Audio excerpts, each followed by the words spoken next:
Good evening, Little Masters, and welcome to episode 300 of the Prancing Pony podcast where, well, clearly I'm not fit for such a journey, so I'm going to let my co-host go and represent the PPP. Are you saying I've yet to match your deed? Maybe.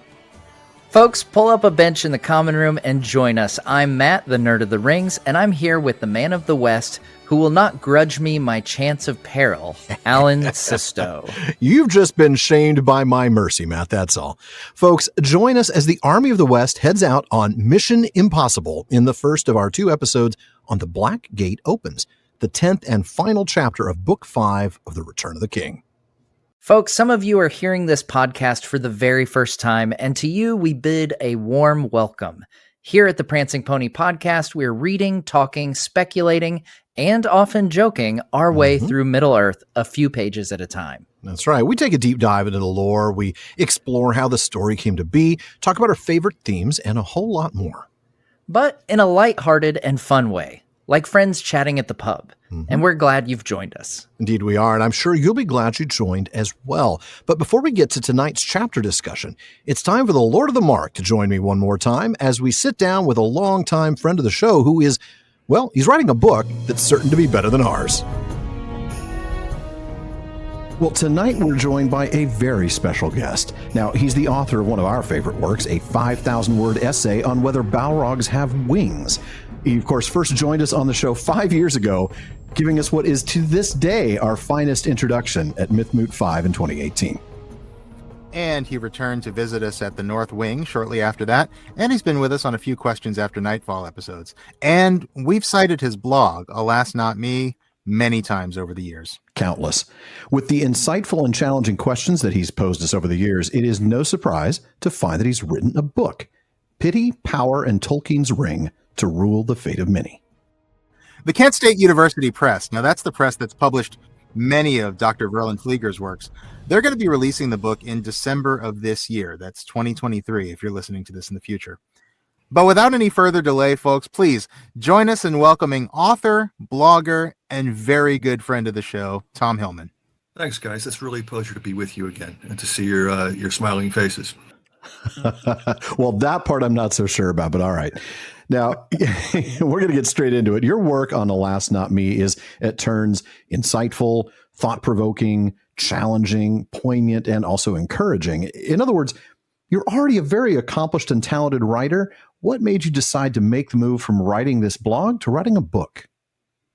Well, I got an idea about 8 or 9, 10 years ago, and I started thinking about the scene on the stairs, the famous scene on the stairs where Gollum almost repents, and how after, just whatever it is, 600 pages at that point, given this Gollum who's loathsome, detestable, untrustworthy, everything you could say against him, here all of a sudden in this moment you pity him. It's like suddenly the reader becomes Bilbo in The Hobbit, looking at Gollum and pitying him. And the idea of how we get there after all the work that's done to make Gollum detestable got me thinking about pity.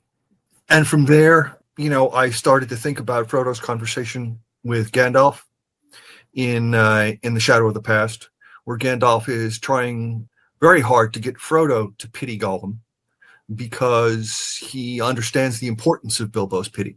And Frodo will have nothing to do with it.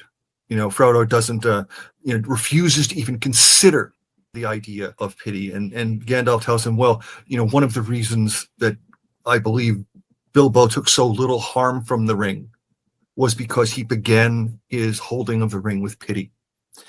And Frodo, and he tells him that he feels that in the end, the pity of Bilbo may rule the fate of many. But then there's something else in there too, which is really interesting, is that in that same scene, Frodo offers the ring to Gandalf. He says, here, you take it. I don't want this. This is too big for me. And Gandalf says, no, don't tempt me. The power of the ring would be too much for me because the pity I feel for the suffering in the world would be its way to tempting me, because I would then have the power, at least to start out, maybe doing something about that. But the power of the ring would corrupt him in the end too. And so you have these two statements that kind of oppose each other. You have the pity of Bilbo may rule the fate of many, but it won't save you. And just those two things juxtaposed with each other, and kind of that and the power of the ring orbiting each other. So I just started kind of working my way through it. Did a lot of work on my blog years ago on the portrayal of Gollum, and I got a lot of ideas from that, and it all just kind of worked its way out from there. Yeah, I mean, that does seem almost paradoxical at first, but obviously there's a reason for it. There's something that Tolkien is going after when he has it work this way. Without revealing too much of what's between the covers, can you talk to us a little bit about what you think is going on there? Why is it that pity is enough to save the world, but not enough to save the individual? That's a great question. It's enough to save the world because there's kind of a number of different things. First, you have Bilbo's pity, and then you have Frodo's pity. If you think about it, you think of Bilbo feeling pity, in The Hobbit for Gollum, but then think of Bilbo the night he leaves Bag End. That pity is all gone. There's none of that left there. Okay. He's not feeling like that about Gollum. He's like, he would have killed me if I didn't, take the ring. And if you want the ring, come and get it, and I got my sword right here. And, and it's a very ugly thing that's happening right there. And so his pity kind of leaves off there. Then Frodo has the ring, and then eventually he comes to feel pity after a long process of carrying the ring and having experiences with the ring and the ring wraiths and in the Barrow and with Boromir. Because I think the thing that really tips Frodo over is the moment with Boromir. Yeah. It's about as real as it could possibly get right there. And so 3 days later, when he meets Gollum, and it's easy to forget that it's only 3 days later because it's 400 pages later. 3 days later, when he meets Gollum, suddenly, when they first see him crawling down the wall, like Dracula, when they see him crawling down the wall just like Dracula does, at first they refer to him as it. But by the time, before that first paragraph is done, he's changed from it to he. And this is both for the narrator and for the characters. And right. So, suddenly Gollum has become, has become a person. Mm-hmm. And so Frodo then, gets face to face with him and pities him. Then because he uses the ring to make Gollum go along with them, he starts to lose it. The ring, the corruption of the ring accelerates because he's using the ring. He's doing exactly what Galadriel said, don't do this. Don't try to use the ring to dominate people. And that's exactly what he does. And so he becomes, by the time you get him to Mordor, right? He's threatening Sam. He's seeing Sam as an orc. When Sam sees him and Gollum after they fought on Sauron's road, not in the chambers, but on the road, he looks at Frodo and he sees him as a figure that's untouchable by pity. Okay, that's not good. And then, of course, the next thing that happens is he claims the ring, in the chamber. Mm-hmm. But then you then get Sam's pity steps in right at that moment, because Sam, who doesn't start out pitying Gollum very much, then comes to a point, because by that time he's carried the ring. He's seen what it's done to Frodo. He's seen what it's done to Gollum. He's overheard Gollum talking to himself about, the whole two thoughts conversation in the marshes there, right? He says, just get out of here. He realized he has a moment very much like Bilbo's, where he looks at Gollum and he sees what an absolutely sad, pathetic, horrible life he has, and just tells him to go away. And that is the kind of culminating point, because that's the thing that's the limit of the pity that we can have in the world, right there, as mortals or as incarnate beings. And that cannot defeat Sauron, because the ring will corrupt you, as it does Frodo. The ring, eventually Frodo comes to think that claiming the ring is the sensible thing to do. So at that point, that's, I think, when the pity goes from, because if you remember that Gandalf back there in that conversation, sometimes when he says pity, it's got a small p. Sometimes it's got a big P. Yeah. Right. Okay. And this is where the big P comes in, because that is the pity that it kind of transcends, the world. That's kind of like, that's where the hand of Iluvatar reaches in and just kind of gives Gollum that little shove at the edge of the cliff so that he goes over. And so it's that pity that brings the eucatastrophe. Yeah. And so that's kind of why, because the ring is too powerful for ring. Because see, both the ring, either the pity of Bilbo or the ring are going to rule the fate of many. That's what the ring was made to do. Yeah. Right. And there's this whole, conflict between those two things.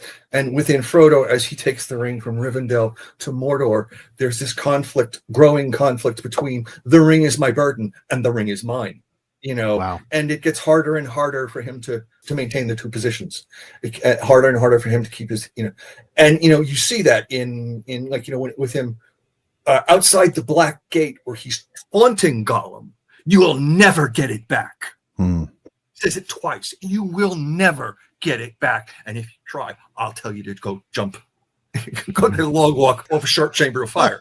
Not that that's exactly what happens, but in Mordor, where he sees Sam as an orc and threatens him with his sword, just like Bilbo threatened Gandalf, in very much almost the same exact words. And strayed to the hilt of his sword, And then, of course, as he's going along, his identity is being erased by the ring as he goes, until he gets to the point where he can't remember anything. He remembers that there's a place called the Shire. He doesn't even remember Ithilien, which is like a week and a half ago. And with all of that goes his identity. That's one of the things the ring does. It takes away your identity. You end up with this bizarre situation where you have this amazingly strong sense of self, but you have no identity. Wow. Like the Nazgul, right? I mean, yeah, exactly. You don't talk in the third person unless you've got like a really strong sense of self. Right. Yeah. Quite true. Wow. This is going to be fantastic. And all I can say is I wish that this was coming out a little sooner so that I could really lean on it even more heavily in next season when we get to book 6. But you can rest assured that I will be referencing your work as we approach the Samath Naur. I love that idea, though, of telling Gollum to take a long walk off a short lava spur of some kind. Yeah. So getting back to the whole process of writing, are there any authors, especially those in the world of Tolkien, who you see as your inspiration? And what is it about their writings that has influenced you the most? There's so many. First and foremost, Christopher Tolkien. He just had so much of that in his head. And of course, he had all the materials, Right. I wish he hadn't died because I would have liked to have been able to send them a copy of the book. Even if he just took one look at it and go, and throw it in the fireplace. I would have been like, thank you. Here, you can use this to warm your house. Yeah. Right. Yeah. I was thinking the other day, every now and then when I'm in my book, I'll quote something or cite something that Christopher Tolkien says, and then I'll disagree with it. And it's like funny. And my first reaction to whenever I sat there and I go, I don't think that's right, is, God, what cheek. Right. Bold move, Cotton. Yeah. And then it's like, and I'm like, but wait a minute, what is this like? This is like you're at the Council of Elrond. And Elrond says, I was there 3,000 years ago, the glory of their banners. Elrond, you don't know what you're talking about. Yeah. You're like Boromir piping up and like, actually, here's what really happened. I read about it in the library in Minas Tirith, and but yeah, that's it was Christopher Tolkien.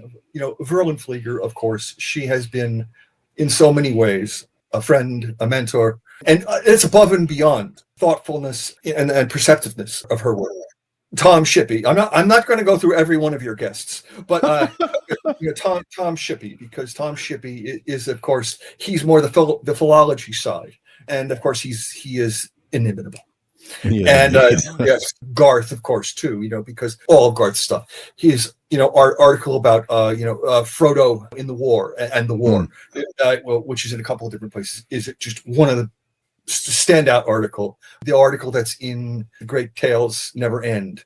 Yes, and I think an incredibly important article in redating the music of the Ainur. Just so many others. There's another scholar in England, a woman named Anna Vanenskaya, who wrote a book called Fantasies of Time and Death, which is about E.R. Edison, Lord Dunsany, and Tolkien. And the chapter on death in Tolkien is just one of the best things I've read on Tolkien on any subject in Tolkien. One of the best things I've read on Tolkien in a long time, and so many more. The number of times I've been listening to you guys, and you've said something, and I went, That's wrong. But it gave me an idea. No, just kidding. You guys are great. But no, I mean, really, listening to you guys talk about it with your knowledge and your passion, and the same thing with Corey. Listening to him talk about things with his knowledge and his passion, these details, just the small details. There's a lot of word nerdery in here, Sean. There's a lot of word nerdery. You will appreciate that, I think. But I've got a philology fair thing for you to do. Look up the word Southron or Southron or however it is we're supposed to pronounce it. Just look it up in the OED and see how it's applied. It's really interesting. All right. We should do that. Our challenge accepted. Yes. Easterland too, but not as much as Southern. Yeah. But yeah, there's just so many people. It's impossible to say them all. Alan, let's put that down for next season. A philology fair on Southern. I'm sure the word comes up. So yeah. All right. Well, Tom, it all sounds awesome, and I can't wait to read it myself. What are you hoping readers are going to come away with after reading this book? Obviously, you've got some really cool ideas here about paradox of pity, this idea of these forces sort of orbiting one another. I love that. What are some major thoughts or insights that you would really love to have your readers take away? It's funny because you spend so much time inside these things. You don't really think about it from the outside. A greater appreciation, both broader and deeper, of Frodo, because sometimes you get this kind of portrayal of Frodo as the saint, and there's more going on there than that. There's a lot more going on there than that, because he is being corrupted by the ring. It's not just like at the last second. He is slowly but surely being consumed by it, and bit by bit, as everything but his will is stripped away from him. And like I said, he taunts Gollum outside the Black Gate. We laugh at the thing at the Forbidden Pool where he says, "I'll tell the Precious and she'll get mad and you'll choke on those fish bones." When at first it seems just kind of childish, but it's just like, no, he's threatening to have him choked to death on fish bones. Yeah, he's threatening him in childish terms, but that is a real threat, isn't it? It'd be like using those words to threaten your own child. I think you can get a broader and deeper understanding of the ring. I spend a great deal of time in the book. I walk with Frodo from Bag End to Mordor and back again. It was very hard to come up with chapter titles in the book because they weren't thematically based. Mm-hmm. So they ended up being from Bag End to Rivendell and stuff like that, which aren't the sexiest titles in the world, but they were the most accurate titles I could come up with, because it's not like you go from one chapter to the other and you change themes. No, it's the same theme throughout, and it gets developed along the way as I go through each and every interaction with the ring and Frodo and other people, and talk about all these things and think about all these things. And the same thing with pity. So I think we can come up with a better appreciation of the ring. I don't think it's sentient at all.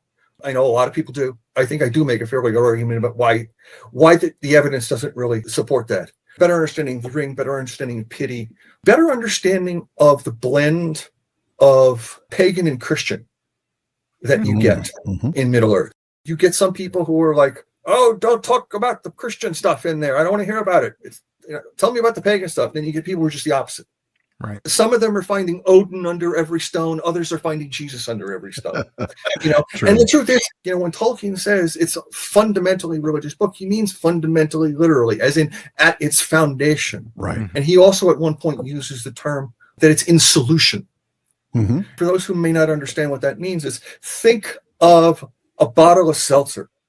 You look at the bottle of seltzer, you see maybe a couple of little bubbles here and there. You crack the bottle open. All of a sudden, all these bubbles appear as the pressure is released. And all that carbon dioxide comes out of solution and turns into bubbles. So it's like that carbon dioxide's all in there. It's just you can't see it because it's been dissolved. Yeah. And it's been absorbed into that thing. And so, when Tolkien uses that metaphor, it's just really great. And also, I think that as he went through working out the dynamics of pity versus the ring in the course of writing The Lord of the Rings, and then responding to people who were saying things about The Lord of the Rings, the pity came to kind of have wider and wider ramifications for the entire legendarium. It gets much more metaphysical and much more theological. The writings in the from the mid 50s on, with the Ostrabeth and the laws and customs of the Eldar and that sort of thing, where he's talking about all these abstract concepts and all these like big theories like death and immortality and this and that and the other thing. And I think a lot of that comes out of there. And I think one way you can see it is everybody's favorite Vala. I know it's mine, not Tulkas, but Nienna. Think of Nienna in the Book of Lost Tales. She's a gloomy, dark goddess of death, right? Nothing nice about Nienna, right? Right. By the time you get to the Silmarillion gets to the mid-30s, right before he starts the Lord of the Rings. Now, when you get to the Aina Lindale there, Nienna is no longer that death goddess. Then pity is a part of her, shtick. Okay, the Valar have shticks, but not until after the Lord of the Rings does pity show up in the third theme, and Nienna becomes a major player in the third theme. Yeah. You can kind of see that happening in there. I mean, so like, he's already kind of starting in that direction. She's no longer the death goddess. She feels pity, but that's before. And then, after on, and then of course, you get even more like, of course, who did Gandalf learn his pity from? Right. Exactly. And I think you can see all those things in that way. I hope anyway. The last chapter of my book is in a sense all about pity in the wider legendarium and in that universe and the great tales and stuff like that. The tale of Aragorn and Arwen, which of course isn't in the Lord of the Rings, right? But it's extremely important for the Lord of the Rings, as Tolkien said. And it's Arwen's pity that gets Frodo on the boat. And so it's Arwen's pity, which she has because she's made the choice of Luthien, and so we're in the same tale still. We're in the same tale still, indeed. Well, Tom, thank you again for joining us today. We are both really looking forward to reading your book, and I'm sure our listeners are as well. I certainly am. I know it's going to be a fantastic read because I've read your work before, and this is going to be no exception. Should we just hand him the Tolkien Society Award for Best Book for 2023? Because I'm pretty sure ours isn't going to get it now. Could you have released it in January, Tom? Ours is definitely not going to get it. Yeah. Coming up against that and the Battle of Malden. Yeah. We're done. All the ones that are coming soon on Amazon, like that's the competition that we're up against. Yeah, bad choice this year. All right, we should have done it last year. But seriously, thank you, Tom. Awesome talking to you about the book, and I absolutely cannot wait to read it. Yeah, same here. Thank you, guys. It's always great to talk to you, and always great to hear your voice. It's like car talk is back again. Yeah. Love that analogy. All right, thanks again, Tom. Well, it looks like I'll be buying 2 books later this year, at least. What's that make? Like 7 on your shelf? It's at least 7. Yes, we'll call it 7. I'm teasing. I know you're just a video guy. You're a YouTube guy that we make fun of you because it means you don't read much. Is that what that means? Okay. I'm kidding. Well, Alan, on that note, can you get us started with the reading tonight, since you read so much more than I do? Wow, nicely played. Yeah, I think I can, actually. 2 days later, the army of the West was all assembled on the Pelennor. The host of orcs and Easterlings had turned back out of Anorion, but, harried and scattered by the Rohirrim, they had broken and fled with little fighting towards Caer Andros.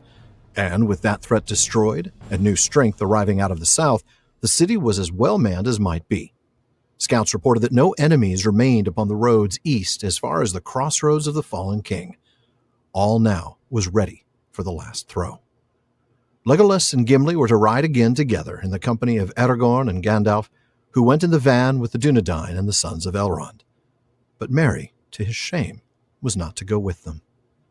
"You are not fit for such a journey," said Aragorn. "But do not be ashamed.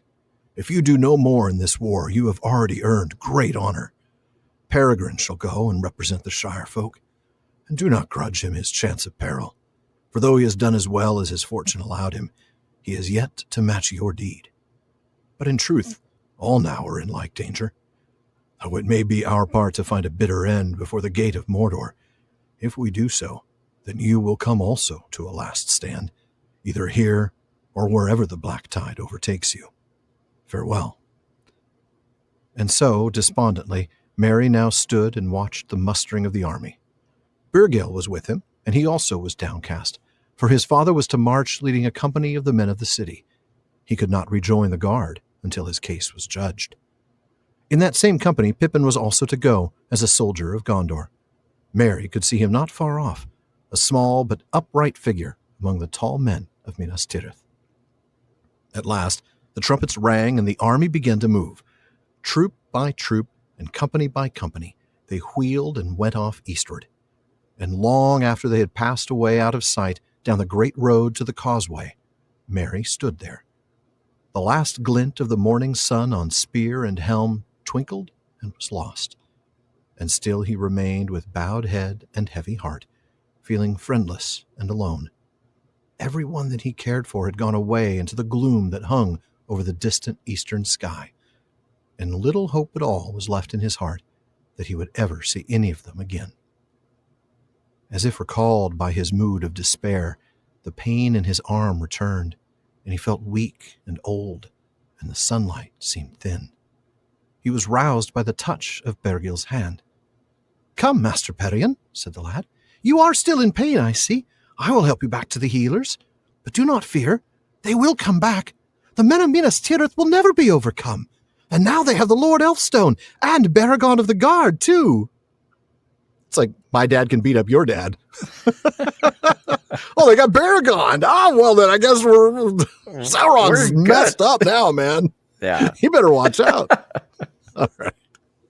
Oh, man. So looking at the text, we read that this is 2 days later. So that means we are specifically talking about March 18th. That's right. And we open with the forces coming together on the Pelennor, ready for the march. And now you'll recall from the last chapter that this army consists of a total of 7,000 men. That's right. It's 1,000 cavalry, and we've got half of those are Rohirrim. The other half is mostly the Knights of Dol Amroth, though it also includes the Dunedain as well as Elladan and Elrohir. But that leaves 6,000 infantry. So that's made up of 500 unhorsed Rohirrim, 3,500 that have been gathered by Imrahil from the forces of Minas Tirith, and 2,000 from the southern fiefs that have been gathered by Aragorn. These are the guys that came up with him and that survived that initial battle after they got off the boats. And a quick update on the foes that the 3,000 remaining Rohirrim attacked. Yeah. They are defeated, scattered, broken, and are currently retreating toward Caer Andros. Exactly. I mean, I admit it would be nice to have those remaining 3,000 Rohirrim in this army, to have, a total of 10,000, including 4,000 cavalry. But where they're going to be fighting, really, it is an infantry battle. I mean, for the most part, I think they're going to be using the cavalry as scouts, as we'll see. And yeah, to confirm what you said there about that update, the chronology tells us specifically March 17th, Rohirrim destroy the Easterlings on the North Road. So yeah, that fits. Now, Minas Tirith is in decent shape now. There's no nearby foes, and they have a mobile force of 3,000 cavalry. Yeah. And so it's time to go. Yeah. Time for the last throw of the dice. Yep, absolutely. And that's when we get this talk about who's going to be in the van. And again, I know we've got to tell the joke, right? I mean, it's got the airbrushed, Shadowfax on the side. It's got the little round porthole window. It's a Ford Econoline, as you know, probably beefed up rear suspension. I mean, it's a great van, I'm telling you. No, it's the Vanguard, which of course Sean and I talked about in last week's philology fair. The van includes Aragorn, Gandalf, Gimli, Legolas, the Dunedain, Elladan, and Elrohir, but not Merry. Aragorn says he hasn't healed enough yet, so he's not fit for such a journey. But Aragorn does praise his accomplishments, and I mean, yeah. He should. He helped take down the Witch King, for crying out loud. Right. And he asks Merry not to hold this against Pippin. Yeah.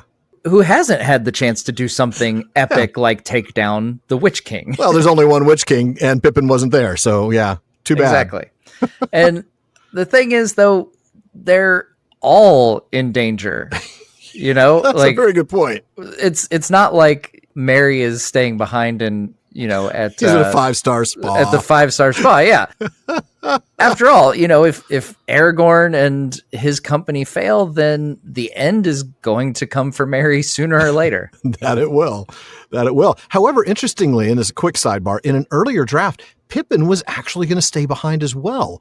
In the War of the Ring, we read this version, and it says, "To their bitter grief, the hobbits were not in that riding. Merry is not fit for such a journey yet, said Aragorn, even if he could ride a swift steed. And you, Peregrine, will lighten his grief if you stay with him. So far you have kept even with one another as well as your fortunes allowed. And indeed, if you did no more to the end of your days, you have earned honor and justified the wisdom of Elrond. And indeed, we are all in like peril, for though it may be our part to find a bitter end before the gate of Mordor, if we do so, then you will have your chance or necessity also of a last stand, either here or wherever the black tide overtakes you. Farewell. So I love that because it also brings back that older version about the wisdom of Elrond. Remember, in the published version, Elrond was against their coming, but we've talked about this draft before. Yeah. So back to the printed story here. So Merry watches the canonical version. The canonical version, yes.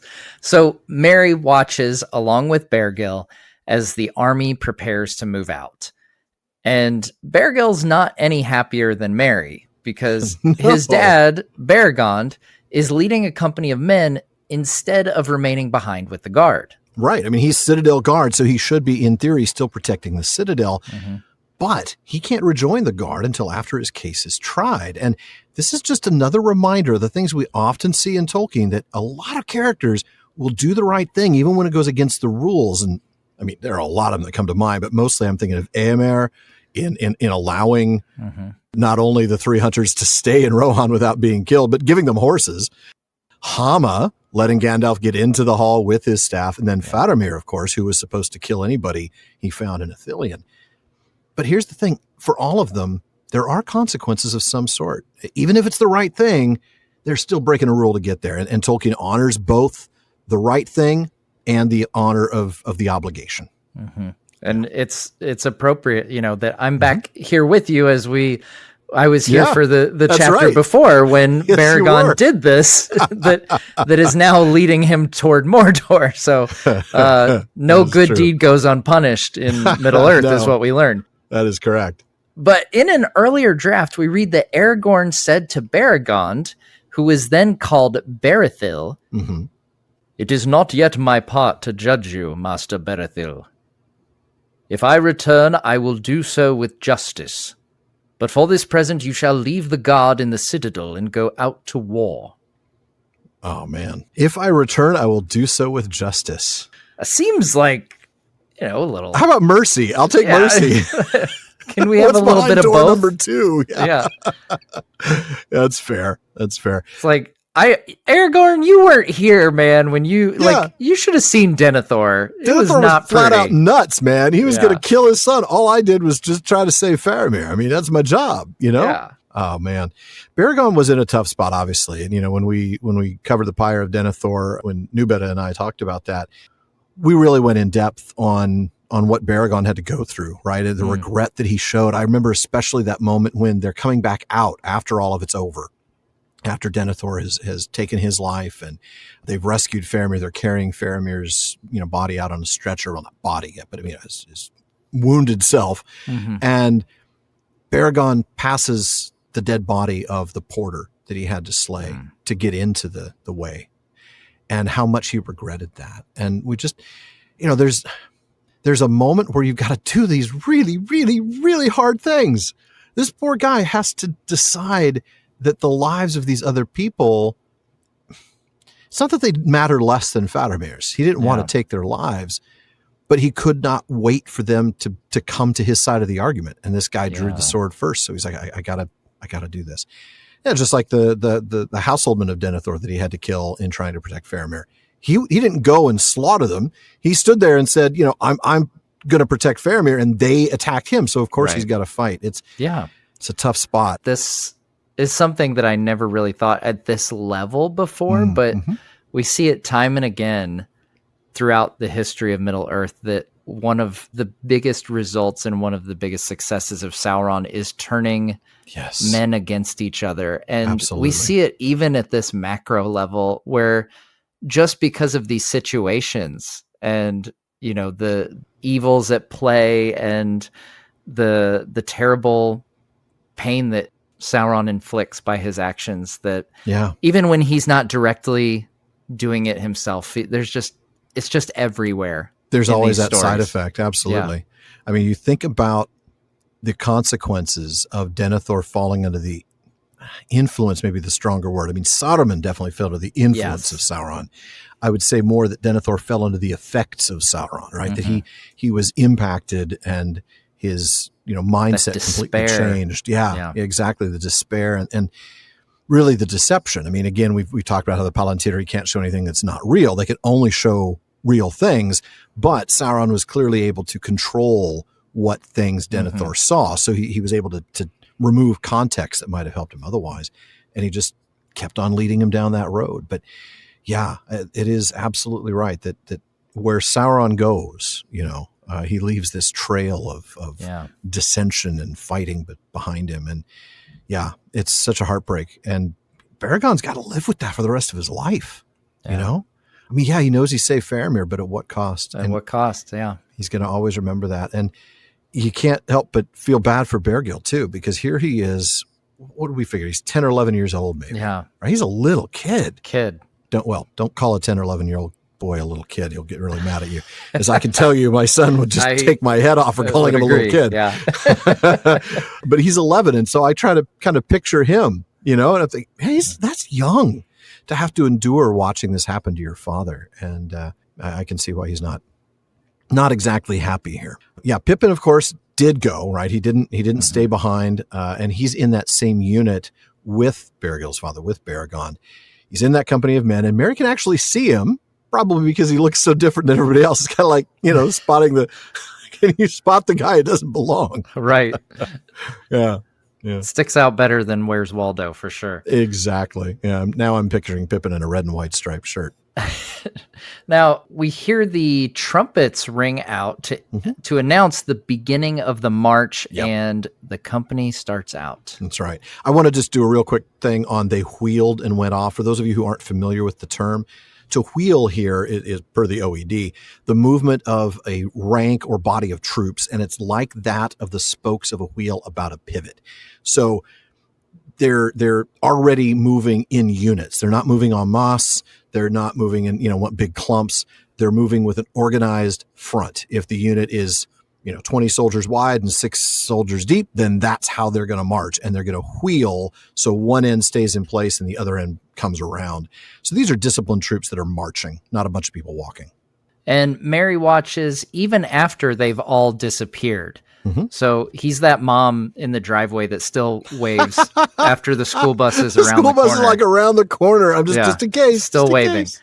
Yeah. So he's back to feeling lonely. Not only has his dear friend Pippin gone off to war, so have all the others that remain from the company. Yeah. And, we talked about this throughout this book. Both Merry and Pippin have had these moments of feeling deeply lonely. Yeah. Especially, though, as it relates to each other, huh? I mean, they seem to be the two most impacted by that. Yeah. You realize how close these characters have been, their entire lives, most likely.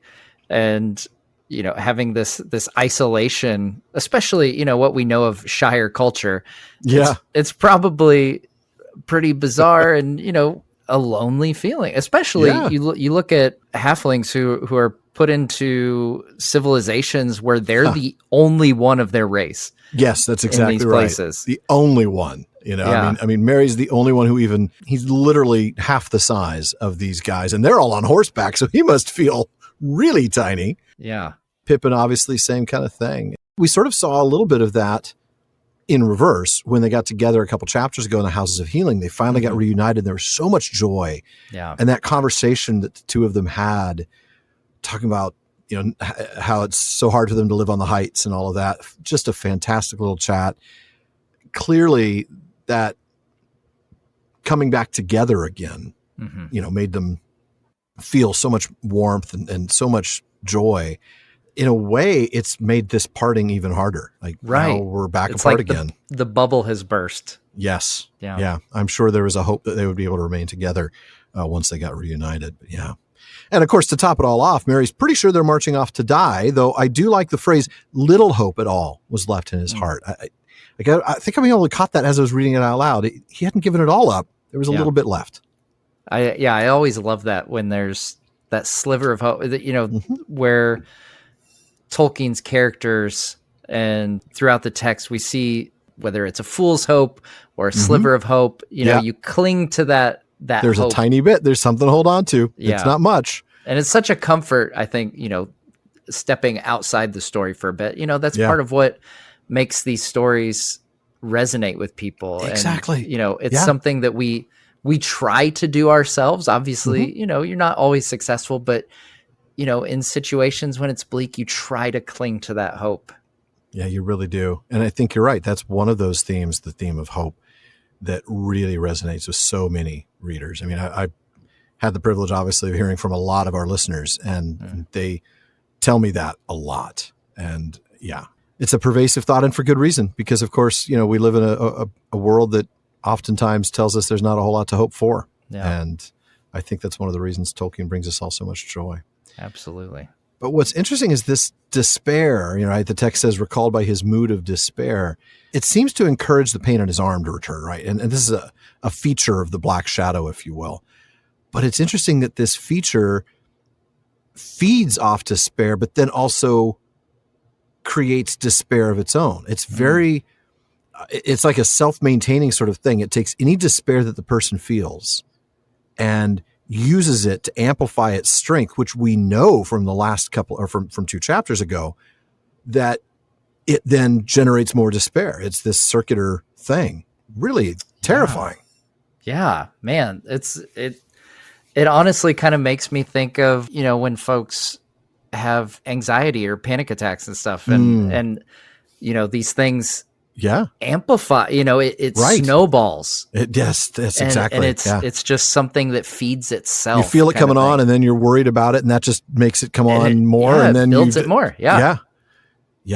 That's a very, very good point. It is this sort of self-amplifying thing. Almost like a feedback loop, right? You talk into a microphone and the audio comes out of a speaker set out of your headphones, and then the mic picks it up, and then it goes back to the speaker, and it goes back to this loop. And pretty soon it's like doing that terrible sound that makes everybody cover their ears. Right.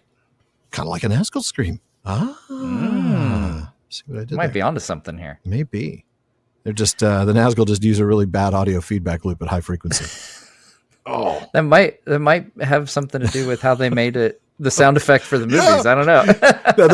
Wasn't that, I can't remember now whether that was Fran Walsh or Philippa Boyens, but they used one of those two women's screams. I think it was Fran Walsh, because it was, I think it was. But they used her screams for the Nazgul. Now, obviously highly processed. I'm sure she doesn't sound like that when she's mad. But terrifying that anybody could scream like that. Yeah. Anyway, sorry. But just as Beregond helped Pippin, he helps Merry here. That's right. First, just by touching his hand, then recognizing that he's not feeling well. So he says he'll take him back to the houses of healing. That's right. And he also encourages Merry, right? Our people will come back. Like I said, not only do they have that Aragorn guy, our soon-to-be king, they've got Beregond. That's right. They're toast. Yeah. You might as well just rack it up now. They're done for. Yeah, send the trolls home, tell the Nazgul they're done.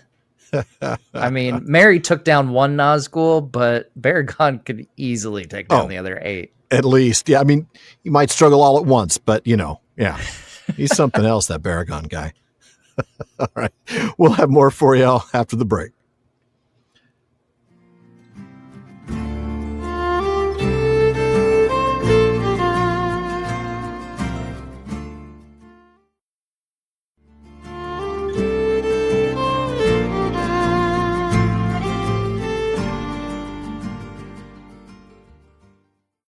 Now, before we get back to the text and Beregond of the Guard, too, we want to make sure you know that even after you've listened to this episode, there is always a lot more talk going on at the Prancing Pony Podcast. The PPP has an amazing listener community. They're always coming up with great questions and discussions across all our social media spaces. Check out our common room on Facebook, our dedicated subreddit, Twitter, and more. On Facebook, just look for the Prancing Pony Podcast. Now, follow the page to get our news and episode releases, but you really want to join the group to get in some great discussions. Or if you prefer Reddit, find us there at r/PrancingPonyPod. On Twitter, Instagram, and TikTok, we're simply @PrancingPonyPod. And finally, my all-new daily podcast, Today's Tolkien Times, has been live for a couple of months now. It's a short format show available wherever you get your podcasts, Apple Podcasts, Spotify, etc. It's also available in video form on YouTube. Each weekday features something different, from Third Age Thursdays to Silmarillion Saturdays. So join me on this new adventure. Visit TolkienTimes.com and follow @TolkienTimes on YouTube, Twitter, Instagram, and TikTok. And folks, if you enjoy the PPP, please consider supporting the show by joining the Fellowship of the Podcast. That's the only way I'm able to do things like Today's Tolkien Times and all these extra things. And when you do, you get a lot, right? You get a really active Discord community that includes live episode recordings. You get episode postscripts, episodes without digital ads, and a whole lot more.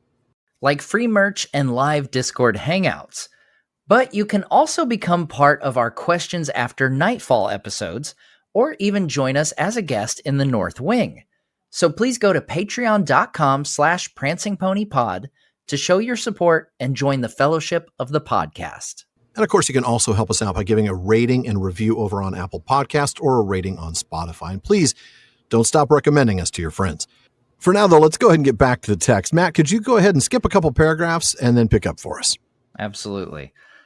But the horsemen pressed on, and ere evening they came to the crossroads and the great ring of trees, and all was silent. No sign of any enemy had they seen, no cry or call had been heard, no shaft had sped from rock or thicket by the way. Yet ever as they went forward, they felt the watchfulness of the land increase. Tree and stone, blade and leaf were listening. The darkness had been dispelled, and far away westward, sunset was on the vale of Anduin. And the white peaks of the mountains blushed in the blue air, but a shadow and a gloom brooded upon the Ethelduath. Then Aragorn sent trumpeters at each of the 4 roads that ran into the ring of trees, and they blew a great fanfare, and the heralds cried aloud, "The lords of Gondor have returned, and all this land that is theirs they take back." The hideous orc head that was set upon the carven figure was cast down and broken in pieces, and the old king's head was raised and set in its place once more, still crowned with white and golden flowers. And men labored to wash and pare away all the foul scrawls that orcs had put upon the stone. Now in their debate, some had counseled that Minas Morgul should first be assailed, and if they might take it, it should be utterly destroyed. "And maybe," said Imrahil, "the road that leads thence to the pass above will prove an easier way of assault upon the Dark Lord than his northern gate." But against this Gandalf had spoken urgently, because of the evil that dwelt in the valley, where the minds of living men would turn to madness and horror, and because also of the news that Faramir had brought. For if the ring-bearer had indeed attempted that way, then above all they should not draw the eye of Mordor thither. So the next day when the main host came up, they set a strong guard upon the crossroads to make some defense, if Mordor should send a force over the Morgul Pass, or should bring more men up from the south. For that guard they chose mostly archers who knew the ways of Ithilien, and would lie hid in the woods and slopes about the meeting of the ways. But Gandalf and Aragorn rode with the vanguard to the entrance of Morgul Vale, and looked on the evil city. It was dark and lifeless, for the orcs and lesser creatures of Mordor that had dwelt there had been destroyed in battle, and the Nazgul were abroad. Yet the air of the valley was heavy with fear and enmity. Then they broke the evil bridge and set red flames in noisome fields and departed. All right. Wow. So, it doesn't feel like it was that long ago when we were here with Frodo and Sam, but here we are again, the Morgul Vale. So in the part that we skipped, of course, because we can't read everything, we see the progress of the army. Now, they make it to Osgiliath by noon, and that's probably just a little bit over 12 miles, right? That's right. We've been told it's 12 miles to the Causeway Forts, right. So these must be fairly close to Osgiliath. Now, back in the chapter Minas Tirith, we read that at this point, the wall overlooked the long flats to the river. Right. So maybe 12 and a half miles to Osgiliath, but Right. not much more.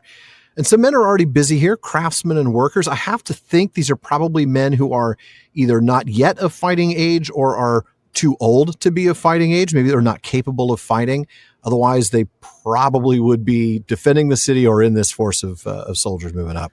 Exactly. So here we see them. They're either repairing things like ferries and bridges, building defenses, or gathering stores and booty, meant presumably in the sense of treasure or valuables. As opposed to what other sense, Matt? I'm not aware of any. Maybe you should ask one of your younger co-hosts. One of my younger, more single co-hosts, I see. Yeah. Okay, all right. So the army passes through the ruins of Osgiliath and across the Anduin at this point. Making their way along the road that was built between the two towers, which, of course, were then Minas Ithil and Minas Anor. Right. Minas Ithil, the Tower of the Moon, Minas Anor, the Tower of the Sun. We've gone through those a number of times. Those, of course, changed to Minas Morgul, Minas Tirith. So 5 miles after that, they stopped. So we're talking about maybe 18 miles total on the first day. I did a bit of cursory research on this. Armies on foot, like, medieval or Roman infantries, they would travel 15 to 20 miles a day when they weren't, like doing a forced march. So this certainly fits. And then picking up in the part that I read, we see that the cavalry, a force of about 500, remember, kept going past this point to the crossroads to scout it. Right. And when they get there, they find it was quiet with no sign of the enemy, but they felt this oppressive watchfulness of the land. Ooh, isn't that an intimidating line, right? They felt the watchfulness of the land increase. This is one of those moments where even the landscape feels hostile to humanity. It's makes me think a little bit of Caradhras, where we feel like the mountain is against you. Yeah, has a will of its own. Yeah. And certainly here, they're feeling this intensity. So Aragorn puts a trumpeter at each of the roads, right, leading into the crossroads. It has them blow a fanfare, and his heralds are declaring his claim. They're taking back this land. So then they get rid of the orc head on the statue that we saw from Frodo and Sam's perspective in the last book and return the old king's head to its place. And they clean up all that orc graffiti that we speculated about back at the time. Like, for a good time, call. Yeah, I mean, who knows what orc graffiti is like, but it's probably pretty gross, all the just terrible things that they would say. What are some of the black speech They're probably bits? talking about what's on the menu. No, of course. Their favorite restaurants. Meat has not yet returned to the menu, and we are disappointed. I ain't had nothing but maggoty bread for 3 stinking days.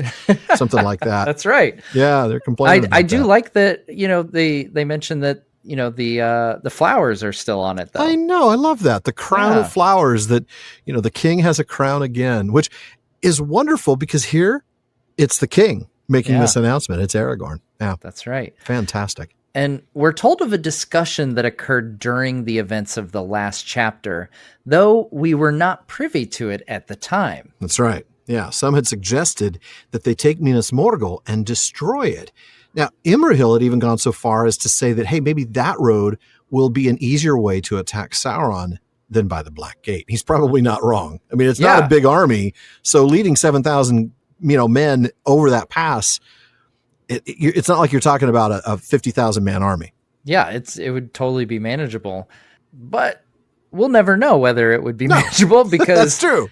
Yeah. Because Gandalf had counseled against this for 2 reasons. One being the small side effect that men would lose their minds. Total insanity, yeah. Cthulhu lives in Minas Morgul now, apparently. So there's that. Less roll than for ideal. A sanity check. Yeah. Less than ideal for a war strategy. And 2, the big one here, because Frodo and Sam had used that way. Right. As he learned from Faramir. And this whole tack is a diversion. So That's right. going That's the same route and drawing his attention to where Frodo and Sam are would be totally against the object of their endeavor here. Falls into the bad idea category altogether. I mean, no disrespect to Imrahil meant. I love Imrahil. He just might not be privy to that information or wasn't thinking it through. But yeah, definitely not the thing to do. So with that discussion and that decision in the past, we get to the next day, which is now March 19th. In fact, interestingly, only today has the main force crossed the river. At this point, Aragorn leaves a force of men, a small force, to guard the crossroads, made up primarily of guerrilla archers, basically. And now I'm thinking about silverbacks with crossbows. Gorilla in the other sense. In the other sense, correct. Yes. Now, in the meantime, I'm sure we could get a graphic designer on that. I'm sure we could, yeah. Really nice with a Athelian Ranger gorilla. Silverback with the big crossbow. Yeah. And, I'm sure by the time half an hour after hearing this, I'm gonna somebody see in your memes Discord has it. in my Discord. That's right. That's right. Yeah. Now, in the meantime, returning to the story here, he and the rest of the vanguard rode up to the entrance of the valley and saw that the city was dead. Yeah. Empty, basically. But the place was still full of hatred and fear, so they destroyed the bridge and put fire to the fields. Yes, they did. And in fact, I want to bring us back to that bridge and those fields. The Stairs of Cirith Ungol, chapter 8 of the last book, we read this about the place. So creepy. So they came slowly to the White Bridge. Here the road, gleaming faintly, passed over the stream in the midst of the valley and went on, winding deviously up towards the city's gate, a black mouth opening in the outer circle of the northward walls. Wide flats lay on either bank, shadowy meads filled with pale white flowers. Luminous these were, too, beautiful and yet horrible of shape, like the demented forms in an uneasy dream.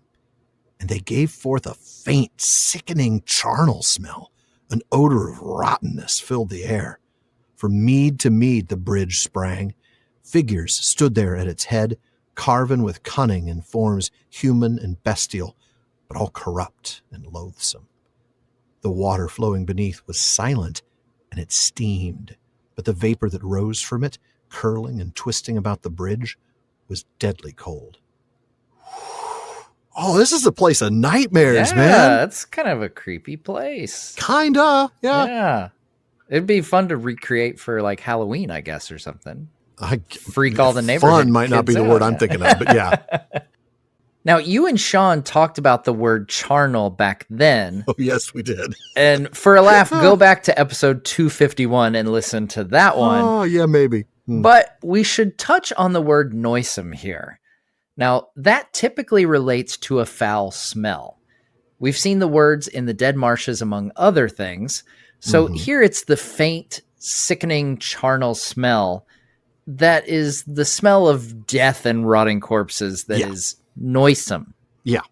And while we've explained that noisome means to have an extremely offensive or unpleasant smell, I don't know that we've ever explained that the word itself is not related to the word noise. That's right. It is, in fact, related to the word annoy instead. Aha. So it's annoysome, but it's just noisome. But they dropped off that A. They said, we don't need that. So no more. It's noisome. noisome. That A is noisome. Let's get rid of it. Yeah. Yeah. It is disgusting, obviously. I mean, noisome is usually related to smells. That is the primary meaning. But yeah, just go back to episode 251, folks. Enjoy it.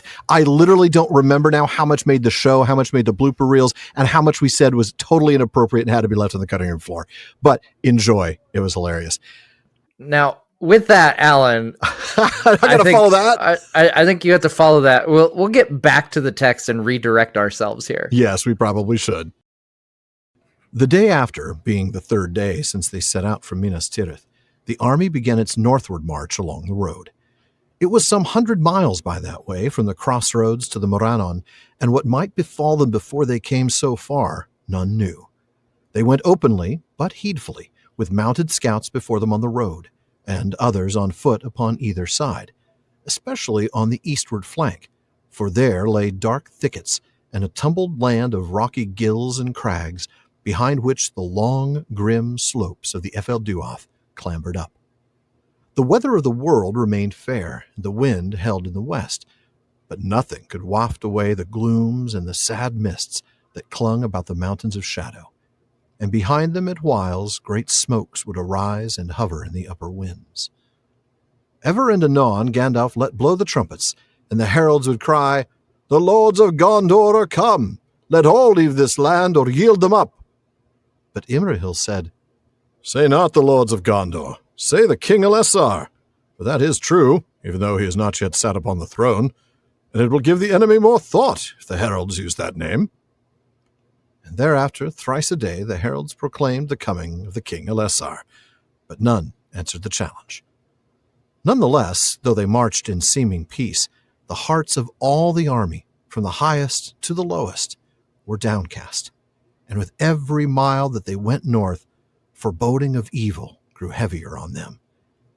It was near the end of the second day of their march from the crossroads that they first met any offer of battle, for a strong force of orcs and easterlings attempted to take their leading companies in an ambush, and that was in the very place where Faramir had waylaid the men of Harad, and the road went in a deep cutting through an outthrust of the eastward hills. But the captains of the west were well warned by their scouts, skilled men from Hennath Anun, led by Mablung, and so the ambush was itself trapped. For horsemen went wide about westward and came up on the flank of the enemy and from behind, and they were destroyed or driven east into the hills. So we read the day after, which this is now the third day of their trip, making this March 20th, and they turn north up from the crossroads. But did they fall down on their knees or try to flag a ride? I mean, Eric Clapton would. Oh, totally. Every time I hear the crossroads, that's us, down to the crossroads. Anyway, sorry, I'll prevent the singing. Stop the singing. There'll be no singing here. Go ahead. And we're given another distance here, which is 100 miles from the crossroads to the Morannon. Right. And that's 5 days at 20 miles a day. And sure enough, the army makes their last camp at the end of the 5th day on this march right near the Morannon. Exactly. And that's 7 days total march from Minas Tirith. Now, since they have no clue what they might face, they proceed wisely with some care, right? They proceed heedfully. Yes. They're using scouts on horseback, which gives them mobility on both sides, but especially on the east side, closest to the FL Duath. Right. By the way, folks, a gill, the Ghyll, that is a deep cleft or ravine, usually wooded. Crag is just a steep or precipitous rugged rock. Those are both from the OED, with a hat tip, by the way, to Hammond and Skull for pointing those out. Now, we're told here that the weather elsewhere is good, but the wind can't blow the gloom away here. Exactly. I mean, it just is dense. It's not going anywhere. In the meantime, Gandalf, and I find this interesting because it's not Aragorn. Aragorn did this at the crossroads, but now it's Gandalf doing this. And maybe that's because he's the chief herald, right? He has the trumpets blown and the heralds making their announcement about the lords of Gondor and the land. Yeah, but Imrahil makes a suggestion here. He says, replace the lords of Gondor with the King Elessar. Yes. Because, first of all, it's true. And second, because it'll make Sauron wonder. Won't it? I think it absolutely would. Yeah. The King Elessar, the Elf Stone. I mean, Sauron knows his Sindarin enough to know what that is, but he doesn't know who that is. He doesn't know that that's Aragorn, son of Arathorn. Yeah. Very interesting. And, of course, he's seen Aragorn in the Palantir at this point, too. So that's going to make him think. So they do that, right? They do that announcement 3 times a day going forward, but there's no answer. And then we get this moment where we read that even though they're not attacked, right, there's this seeming peace. There is a really overwhelming sense of evil that grows on all of them, causing these downcast spirits. And the way the text puts it, right, all the army from the highest to lowest, that has to even include Aragorn at this point. This is heavy stuff. I didn't even think, you think of Aragorn as this, rock solid and but highest to lowest. I mean, that would include Aragorn there. Yeah. I mean, maybe his spirit isn't as downcast as some of the others. I think that's fair to say, given how we see him speak. But the fact is, this place is weighing him down. And the closer they get, the more intense that feeling gets. Which, I mean, if this is them marching with an army, I mean, think of what Frodo and Sam feel walking through Mordor.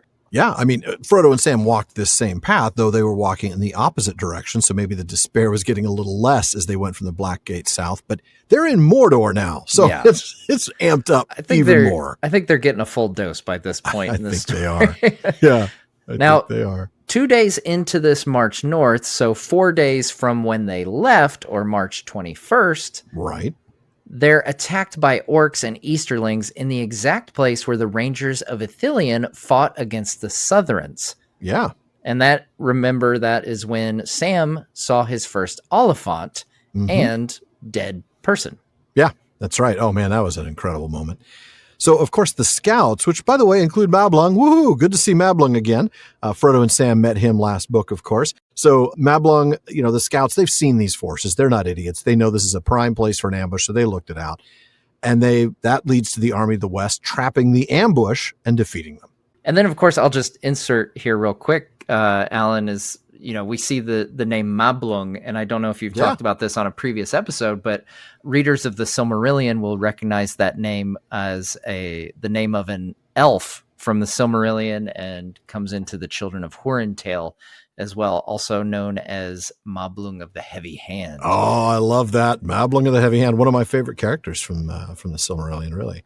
And, we see that a lot, actually, with men taking names Elven from names. the elves. Yeah. Yeah. We read in some of the history of Middle Earth stuff that elves don't reuse names. Or they very rarely do, right? Which is why Tolkien had to explain the Glorfindel thing and the Legolas thing. Yeah. But they don't do that. But men do, of course. Yeah. I mean, Denethor is originally, exactly, Ecthelion. Denethor is an elven name, and Denethor is even the second of the Denethors. So, we know that they do that, and Mablung is a good example. Good point. Yeah, good catch. Now, back to the text. In the part that we had to skip, we learn what Aragorn thought of this rather pathetic attempt at an ambush. That's a way to put it, yeah. It was a feint, a pretend attack, intended to draw on Aragorn's forces with a falsely induced sense of confidence. Exactly. I mean, it's not like Sauron's worried about how many troops he's going to lose. Right. They are fodder to him. They are total fodder for him. And after this, the Nazgul are seen flying overhead and shadowing the armies every step. Only Legolas, what your elf eyes see, could see them, but everybody could feel them. I guess one thing, though, and I don't know how many episodes you've listened to before the ones you've been on, but there's no curvature of the earth problem here when it comes to Legolas's eyesight, so he can see them no matter how far away they are at this point. This, of course, adds to the sense of dread that had already been growing, right? We talked about that, their downcast spirits. Well, now there's Nazgul, so those downcast spirits are going to be hit even harder. But now it's time for you to go ahead and pick up in one of my favorite moments, really, of Aragorn's leadership. Can't wait to see this. So time and the hopeless journey wore away. Upon the 4th day from the crossroads and the 6th from Minas Tirith, they came at last to the end of the living lands, and began to pass into the desolation that lay before the gates of the pass of Cirith Gorgor. And they could descry the marshes and the desert that stretched north and west to the Emin Muil. So desolate were those places, and so deep the horror that lay on them, that some of the host were unmanned, and they could neither walk nor ride further north. Aragorn looked at them, and there was pity in his eyes rather than wrath, for these were young men from Rohan, from Westfold far away, or husbandmen from Losarnoch, and to them Mordor had been from childhood a name of evil, and yet unreal, a legend that had no part in their simple life. And now they walked like men in a hideous dream made true, and they understood not this war, nor why fate should lead them to such a pass. "Go," said Aragorn, "but keep what honor you may, and do not run.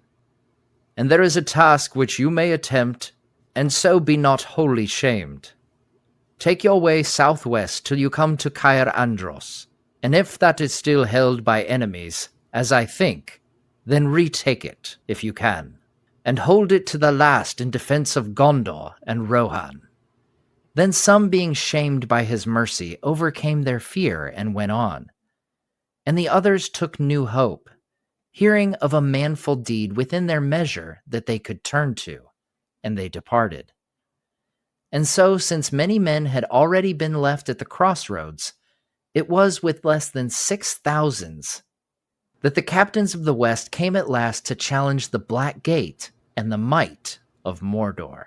Wow, that is a tiny force compared to Mordor. Yeah. Though you have to imagine that at least some of those guys, well, we'll get there. I'm just thinking if half of them turn around and say, you know what? No, I'm good. I'm good. I got this now, right? I'm going to go.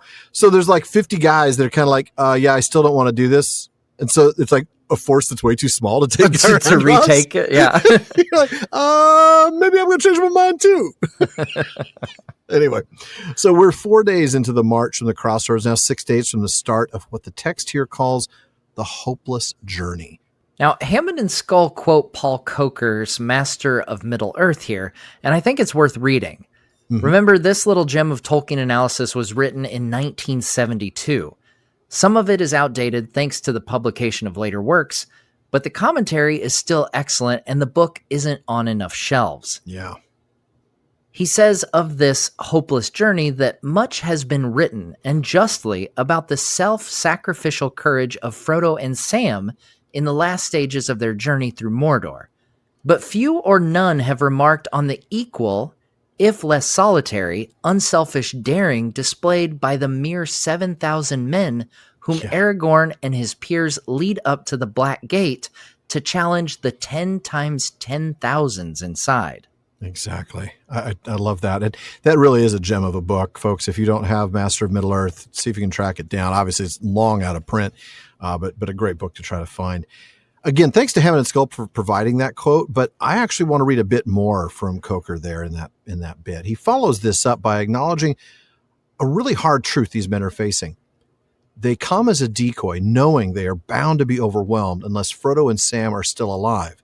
They have not been heard from in weeks, and can first throw the ring into Mount Doom. Destroying it even an hour too late will not save the little army outside. Man, that is heavy. The timing has to be precise for them to actually think they've got a chance of survival. Right. Yeah. It's pretty wild. Yeah, like you said, if Frodo destroys the ring, or Gollum, destroys the ring even an hour later. I mean, Coker says an hour too late. You could say 15 minutes too late, really. It would be enough for that army to get wiped out. Yeah. 6,000 people against the might of Mordor just pouring out of the Black Gate at the Morannon. Yeah. Would not want to be seeing That's why they call it a eucatastrophe, I guess. Exactly. Exactly. Great stuff. But yeah, seriously, if you haven't read Master of Middle-earth, do it. Now, at this point in the journey, they've left Ithilien and are now in the utter desolation of the lands near the Black Gate. And Alan, let's go back to Book 4, Chapter 2, The Passage of the Dead Marshes, for more on what we mean here when we say utter desolation. Yeah, let's. I mean, this is such a powerful passage before, and I think it helps us to understand a little bit more about what these guys are experiencing. So this is going back to Frodo and Sam. At last, on the 5th morning since they took the road with Gollum, they halted once more. Before them, dark in the dawn, the great mountains reached up to roofs of smoke and cloud. Out from their feet were flung huge buttresses and broken hills that were now at the nearest scarce a dozen miles away. Frodo looked round in horror. Dreadful as the dead marshes had been, and the arid moors of the no-man lands, more loathsome far was the country that the crawling day now slowly unveiled to his shrinking eyes. Even to the mirror of dead faces, some haggard phantom of green spring would come. But here, neither spring nor summer would ever come again. Here nothing lived, not even the leprous growths that feed on rottenness. The gasping pools were choked with ash and crawling muds, sickly white and gray, as if the mountains had vomited the filth of their entrails upon the lands about.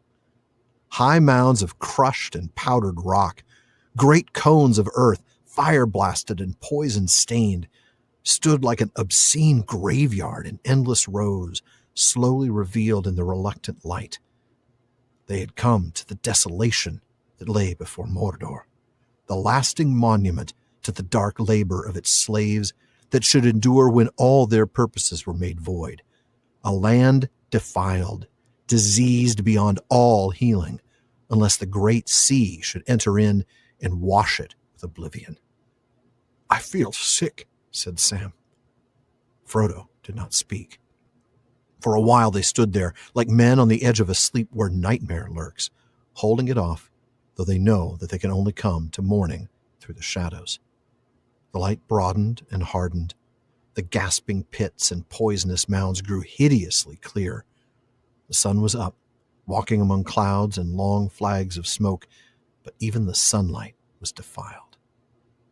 Wow, this place. Not a great place.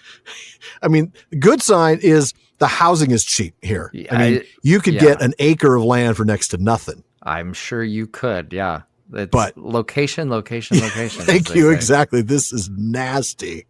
And I love the part where it says, I'm guessing the mountains had vomited their yes, filth of that's their exactly what I was going to say. I Yes. knew that. The mountains had vomited the filth of their entrails upon the lands That's about. so just violent, disgusting, gross. Oh, yeah, that is powerful stuff. There's clearly a little bit of, I'm thinking, I know that said the arid moors of the no man lands, but this really makes me think of the no man's land that would be between the front lines at, let's say, the Battle of the Somme, where we're talking about these pools choked with ash and crawling muds. Nothing lives anymore here. Everything's been burned away with artillery fire. All you've got is rock and earth and mud and just death and desolation. Yeah. This is a bad place. And I mean, he's looking at the mirror of dead faces thinking, well, that's better. Right. Yeah. Oh my gosh. That's an improvement. Yikes. Yeah. Yeah. Now, you combine this sort of loathsome desolation, the kind, as you said, that made the dead marshes look good. Yeah. With the overhead flights of the Nazgul, the increasing dread of the journey, and the sense, as we talked about with Coker's quotes, that they were almost certainly marching to their deaths. It's not a surprise that some of the force were unmanned, as it says, and unable to walk or ride any further. Now, I want to talk real briefly about unmanned. It's not a word that we hear very often. I mean, we do, but we typically think about it in things like unmanned space flight or something along those lines. To unman in this context means to deprive of qualities traditionally associated with men, such as self-control or courage, or to deprive of manly vigor, fortitude, or spirit. Now, I also want to offer apologies to our women listeners who also possess such traits, of course. The word is the word. I'm sorry about that. There is no word unwoman as far as we could find, so you'll be pleased to know that. But yeah, that's what unman means. Now, Aragorn's response to these men who've lost their strength, their courage, their will to go forward is not to chide them, and not to be angry at them, but to have pity. That's right. I mean, these are not lifelong soldiers. This is not, Gondor's special forces. These are young men, and they're farmers from faraway places. They're from Rohan's Westfold, which is way far away, or from Lasarnoch down in the south of Gondor. Yeah. Yeah, and Mordor to them, it's a place of myth, a nightmare place. And now they're on their way there, almost certainly to die. Absolutely. Never in a million years would they have expected growing up that this was in their future. I mean, I'm sure they just thought they'd, die of old age, or maybe the worst that would happen is like, I don't know, a sheep would run them off a cliff or something. Yeah. I mean, I mean, these are just husbandmen and farmers. What terrible thing could happen to them? Oh, I'm going to go off to Mordor and I'm going to march there and die in battle. Yeah. And they don't even understand this war, and they might not even understand the necessity of their part in it. Yeah. And they sure don't understand why fate would lead them there. Yeah. You wonder, I mean, certainly the leaders of these forces, right? Aragorn, Imrahil, Gandalf, the Rangers themselves, and maybe Éomer and others would know, because they were in the last debate. We are doing this in order to provide cover for Frodo and Sam. We're doing this to distract so that the eye of Sauron is looking north at the gate and not at Mount Doom, where the ring is going to be hopefully destroyed. How much of that gets passed down to these 7,000 men? I don't know. Probably not much. And if you say it, how do you even explain that to the average farmer from Lasarnoch, or husbandman from Lasarnoch, I should say, Yeah, you say, so there's this race called halflings, and one of them happens to have a piece of jewelry. Yeah. And let me explain. No, there is not enough time. Let me sum up. We need the Michael Pena from Ant-Man narration. There we go. To really get to the heart of it really quick. There's another viral video idea for you guys. Summarize Lord of the Rings as if in that style. The guy from Ant-Man. Yeah. I love that. So while Aragorn has pity for them, I love this. He doesn't just tell them, you guys can go now. He doesn't say, go home. He gives them a job that they can do. And this is a really classic Aragorn moment, really. I think this is a perfect example of his leadership. Yeah, first he dismisses them. And I think it's important he didn't start with the task or the command not to run, but with the thing they most wanted to hear, that they're free to leave. Absolutely. Only then does he remind them of their honor, right? He doesn't say you have to do this. He reminds them that they have honor and that the way that they can keep that is by attempting to take back Caer Andros and hold it in defense. Only then does he remind them, hey, do this in a disciplined fashion. Don't run. You can leave, but maintain order in your ranks. Do this the right way. But he gives them a doable task. I love it. And by the way, it appears these men did indeed take back Caer Andros, because later in the field of Cormallen, we read about Frodo and Sam coming to a wide green land, and beyond it was a broad river in a silver haze, out of which rose a long-wooded isle, that being Caer Andros, and many ships lay by its shores. Yeah, that's true. So even being given this opportunity ends up restoring the hope of some of these men, or maybe they're embarrassed by his pity, but whatever the case, some of them decide to continue on while others decide to take Caer Andros and leave. Hopefully, like we said, it's not like 17 of them left stuck trying to take an island. Yeah. If they were up for that task, being 17 of them, they would not be the type to be turning back anyway. Right, exactly. We'd have the Rambos going here. Now, this plus leaving troops at the crossroads means that they now have less than 6,000 men to face against the Black Gate. Wow. Though now that we know that does mean that only maybe, I don't know, we don't get a number of how many he left, but let's assume he left like 300 guerrilla archers, 700 then, 800 maybe at most, go to take Caer Andros, and they take it. So good for them.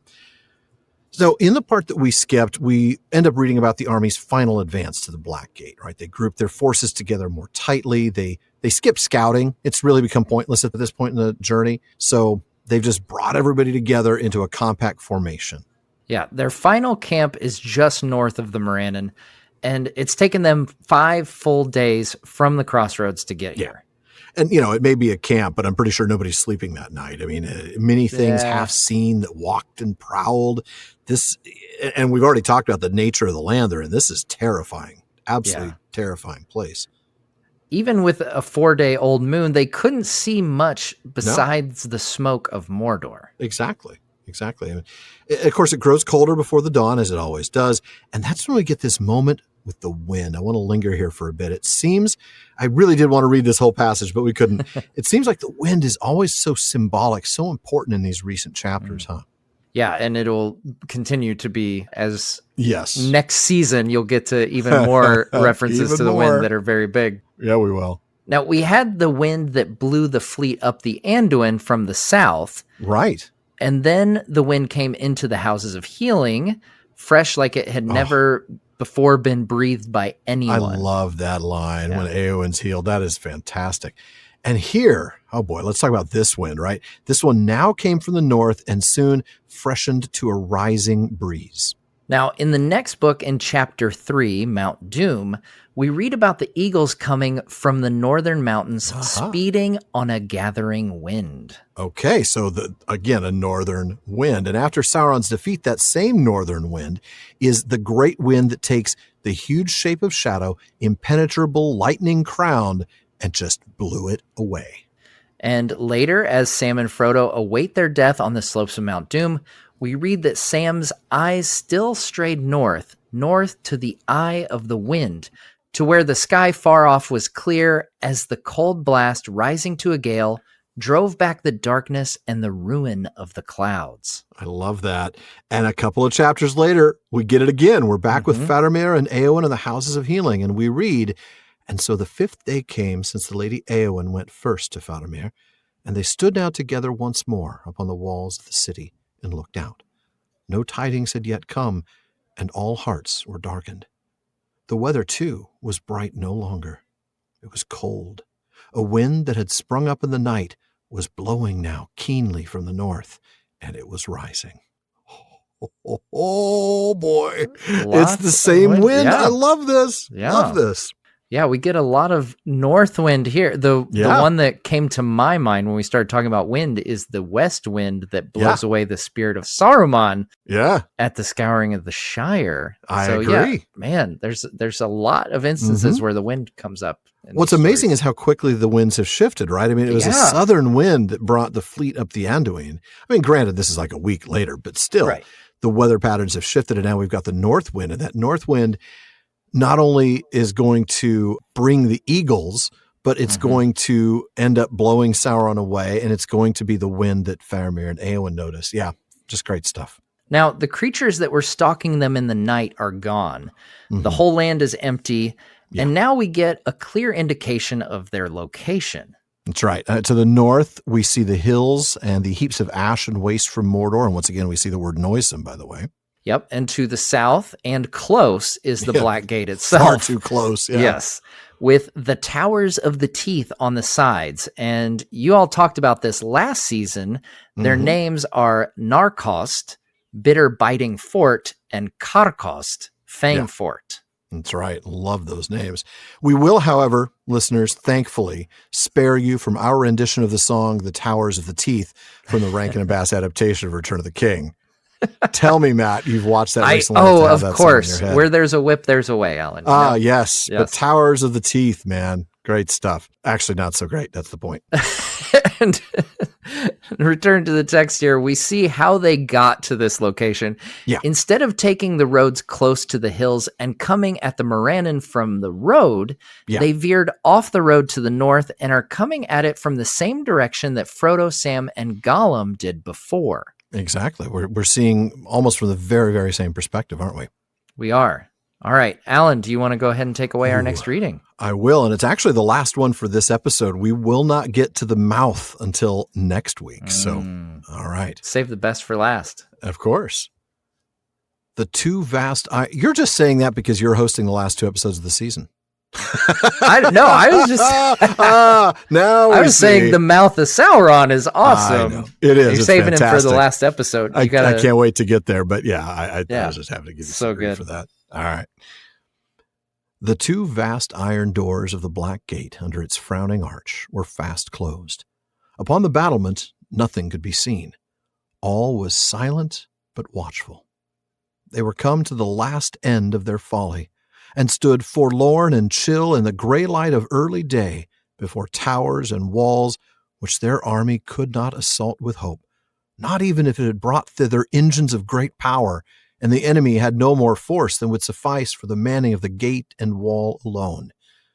Yet they knew that all the hills and rocks about the Morannon were filled with hidden foes, and the shadowy defile beyond was bored and tunneled by teeming broods of evil things.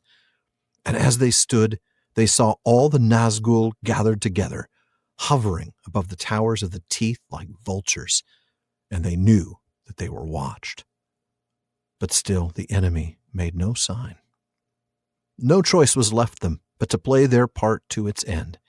Therefore Aragorn now set the host in such array as could best be contrived, and they were drawn up on two great hills of blasted stone and earth that orcs had piled in years of labor. Before them, towards Mordor, lay like a moat a great mire of reeking mud and foul-smelling pools. When all was ordered, the captains rode forth towards the Black Gate with a great guard of horsemen and a banner and heralds and trumpeters. There was Gandalf as chief herald, and Aragorn with the sons of Elrond, and Eomer of Rohan, and Imrahil, and Legolas, and Gimli, and Peregrine were bidden to go also, so that all the enemies of Mordor should have a witness. They came within cry of the Morannon, and unfurled the banner, and blew upon their trumpets, and the heralds stood out, and sent their voices up over the battlement of Mordor. "Come forth," they cried. "Let the Lord of the Black Land come forth. Justice shall be done upon him, for wrongfully he has made war upon Gondor and wrested its lands. Therefore the king of Gondor demands that he should atone for his evils and depart then forever. Come forth." Yeah, that is a great quote, and Oh man, it's only going to get better from here as we get the mouth come of Sauron. forth. Yes, And because coming third, really, what's the point? yeah. Now, come fifth, forget all about fifth, it. Yeah. Fourth is better than fifth, at least. That's so right. the company gets there, and the doors of the gate, surprise, are closed. Yeah, I don't think Sauron has an open door policy. He doesn't have the welcome mat out. Now, interestingly, though, the first edition said the 3 vast doors of the Black Gate under their frowning arches were fast closed. That's right. Now, this was changed in the second printing of the second edition. So this is 1967. And that was done in order to match the description that was given in the chapter The Black Gate is Closed, where we read, across the mouth of the pass from cliff to cliff, the Dark Lord had built a rampart of stone. In it, there was a single gate of iron. Now, interesting. For a minute, I thought that meant a single door, but it's a single gate. Yes. So it's a gate with, a double door sort of gate. Yeah. Yeah. Now, I'm picturing 3 vast doors. That's interesting. Yeah. I want to know how that works. Like, is presumably just individual doors, right? Just put very large doors. I think it like 3-car garage kind of situation. Yeah. Maybe. Yeah. Maybe that's right. Maybe vertical doors. Maybe. Yeah. Got to let that army out somehow. Yeah, exactly. Now, no movement or enemies were visible on the parapet at the top of the wall. Right. And the narrator reminds us just how pointless this is. The last end of their folly. Love is that what phrase. He says. Love that phrase. Yeah. They don't have any siege equipment. Seriously, our friends did anybody here bring a catapult? Yeah, they did not. And of course, as we've mentioned before, the numbers, they are vastly outnumbered here. Vastly is putting it mildly. Yeah. The fact is that even with some siege engines, and even if Sauron only had enough forces to man the walls and gates, they still couldn't win. That's what they mean by the last end of their folly. This is not a battle they can win at all. Now, they've known that all along, and their whole intent is just to draw them out, but still just terrifying. And of course, we know that Sauron has a lot more forces than only those needed to man the wall and the gate. There are enemies filling this whole area in the hills and the rocks, the burrows and the tunnels. They are everywhere. And above all are the Nazgul watching them. Oh, yeah, those guys. Yeah. Yeah, don't forget about those. There's still 8 of them left. So we read that it's all the Nazgul gathered together. So it's not just 4 or 5 that were harassing Faramir as he retreated toward the gate of Minas Tirith. Exactly. And like you said, it's not all 9 either, as their captain has been defeated. Yeah. Still, they came here to do a job, to play their part, as the text says. That's right. Like we said, it's not that they're supposed to win. That is literally, and I'm actually using that word correctly, literally impossible. Yeah, it's that they're just there to delay and distract in hopes that maybe, just maybe, Frodo and Sam can complete their quest to destroy the ring. And that is such a tenuous position to be in, like we talked about a little bit ago. I mean, the ring has to be destroyed at just the right time, or they are all doomed. Yeah. 5 minutes later, and half that army's wiped out. Yeah, it makes me wonder, like, what is Gandalf's calculus here on, as they're trying to figure this out, Gandalf and Aragorn here, do they take into account, like, okay, well, they took the pass of Cirith Ungol. I mean, they probably ran into some trouble, so we'll give them an extra, walk slowly. 2 hours, 45 minutes for that, yeah. Why rush from the crossroads to the Morannon in 5 days when you can do it in 6? Right. I mean, Sauron knows you're coming. He's watching you. The Nazgul are there.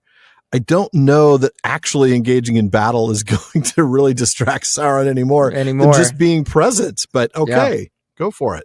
So to play their part, Aragorn gets them in position, separating the forces into 2, each on top of a hill of stone and earth. That's right. I mean, you always want to be on top of a hill. It's as defensible a spot as they can find here. And we all know, Anakin, that the high ground is very important. That is right. You cannot jump over him. You'll get 3 of your limbs cut off. I have the high ground, Anakin. So they also, by the way, might gain a little bit of defense from that mire of reeking mud and foul-smelling pools that we see in the text there that are between them and the gate.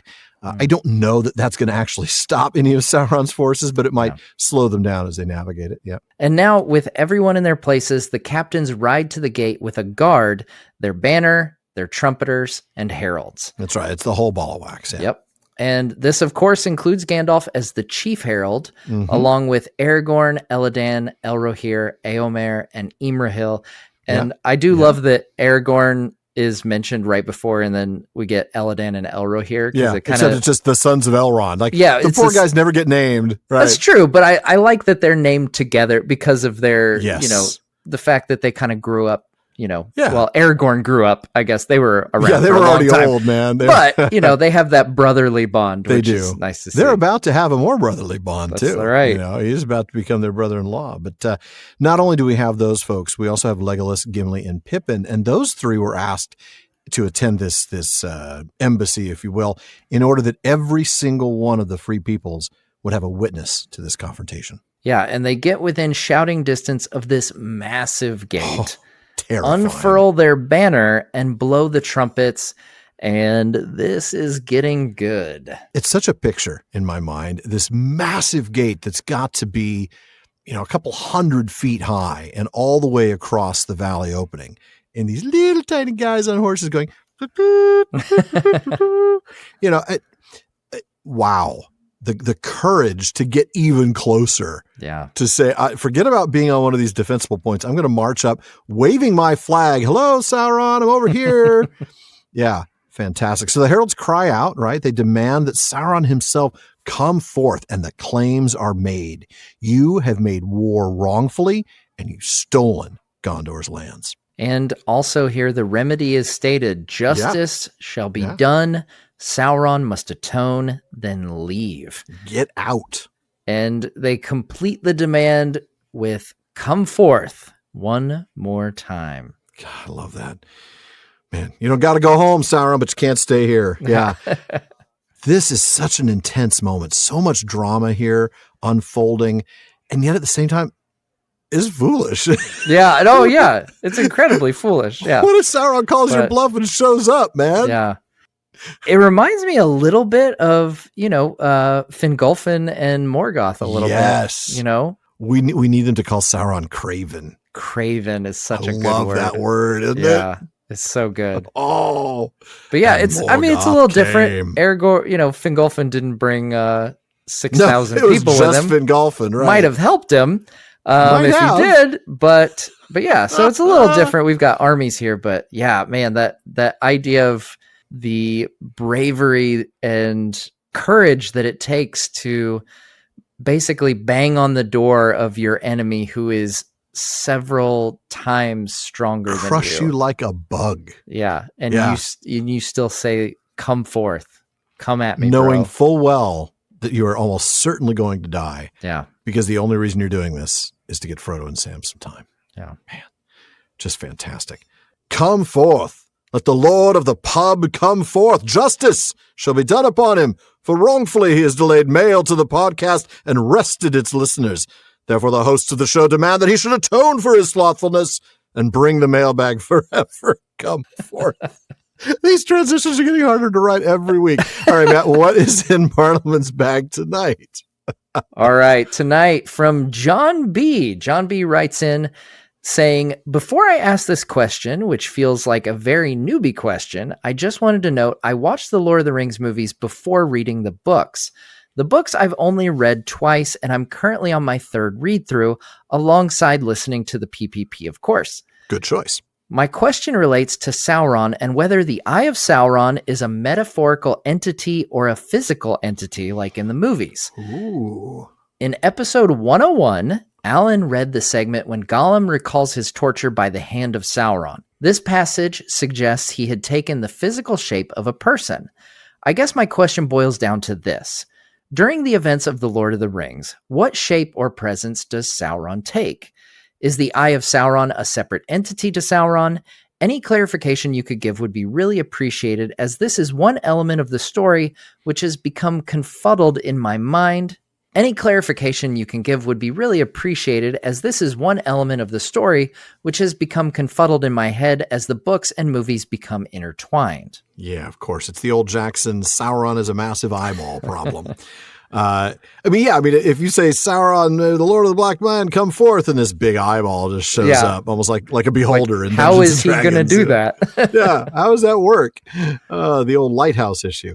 I've seen this a lot, right? I mean, first of all, John, don't feel badly for confuddling these in your head.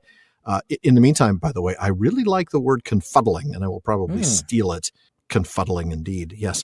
I guess it's time to take a look through the various forms of Sauron. So we're going to start back in the First Age. We know he had a bodily form at that point. He was just very clearly able to change shape with ease. If you remember his fight with Huon, he switched back and forth. It was one of the same reasons. Pop. No, that's not going to work. Pop. Try this one. No, the shape of a wolf, shape of a serpent. And then finally, when he had to flee, he took the form of a vampire bat. So definitely had those forms available to him. Yeah, and then there's the Second Age when he took on the form of Anatar, among others. But he lost that shape-shifting ability when Numenor fell. He was robbed now of that shape in which he had wrought so great an evil, so that he could never again appear fair to the eyes of men. Now that's from the Akalabeth in the Silmarillion. That's right. But he did still have a physical form at the end of the Second Age. I mean, after all, he came out and killed Gil-galad and Elendil. And when we read Isildur's account, we learn a little bit more too. He writes, "The ring misseth maybe the heat of Sauron's hand, which was black and yet burned like fire, and so Gil-galad was destroyed." So, yeah, physical form, right? I mean, no doubt about that. But after that battle, not so much. In Otrapada, which is just my shorthand way of referring to Of the Rings of Power and the Third Age, in the Silmarillion, we read that after the battle, Sauron was for that time vanquished, and he forsook his body, and his spirit fled far away and hid in waste places, and he took no visible shape again for many long years. I will say, though, that last line does strongly suggest he eventually took visible shape again, right? He took no visible shape again for many long years. So many long years later, he does. And Gollum certainly does see him as having a physical form. Oh, yeah. When recounting his torture at the hands of Sauron, we read, "He has only 4 on the black hand, but they are enough," said Gollum, shuddering. I got to get the Gollum voice from you. You did. Oh, nice. I lucked out. Or I wrote it that way. I don't know. And there, of course, he says 4. He is talking about fingers. Yes. On the black hand, but they are plenty to torture a miserable creature like Gollum. Absolutely. There are a number of other comments, though, that honestly I think lead to the conclusion, logically, that he has a physical presence. I mean, folk in Minas Tirith are quoted as saying, "Not if the Nameless One himself should come, not even he could enter here while we yet live." So that certainly implies that he could come in some form, that he's got a physical presence. Shagrat says that Frodo as a prisoner is to be, now I'm going to do voices. If you're going to do Gollum, I'm going to do Shagrat. Is to be kept safe and intact until he sends or comes himself. Comes himself, okay? How does he come? How does he show up if he doesn't have a form? Even Denethor says that Sauron will not come, save only to triumph over me when all is won. Okay, how do you triumph over somebody if you have no physical form? So clearly all these people are assuming he has a physical form. Even tonight, we just read that, right? Aragorn thinks he does. We just read him say, "Justice shall be done upon him." It's hard to do justice on an amorphous, non-corporeal eyeball. Yes. Let's just be clear. But there's really the clincher, and it's not fair to make the letters a clincher, but they often are. Yeah. So we look outward to see what Tolkien has said.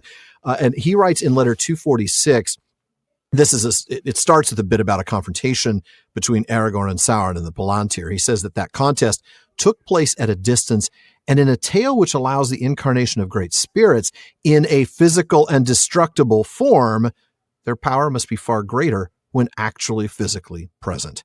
Sauron should be thought of as very terrible. The form that he took was that of a man of more than human stature, but not gigantic. That clinches it for me 100%. Absolutely. Yeah. I think there's no doubt Sauron certainly had a physical form. I do think it's interesting.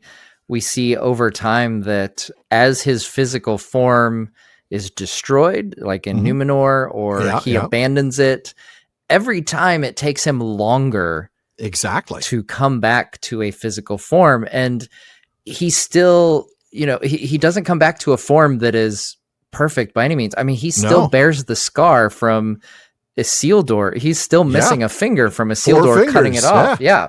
So I think it's this interesting concept of his evil and the destruction upon himself even comes at a price. And that is the time that it takes him to come back each time. Well, that's a very good point. I will say, though, in fairness, the Eye of Sauron is a thing as well. Yes. In the Mirror of Galadriel, we see Frodo. We're actually with Frodo as he sees in his perspective this great eye that is described as cat-like, which I think that's where Jackson really drew on the shape and nature of the eye that he used to represent Sauron in the films.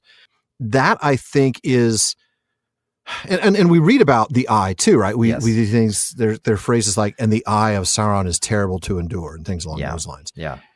I think, though, that is more metaphorical for the gaze and attention of Sauron. Yes. And when he's focused on you, it is terrifying to endure. The phrase I really enjoy is unceasing vigilance too. Yes. Is a phrase that I've heard that goes with the Eye of Sauron. It goes with that idea of the lidless eye. Yeah, right? the lidless eye. Yeah.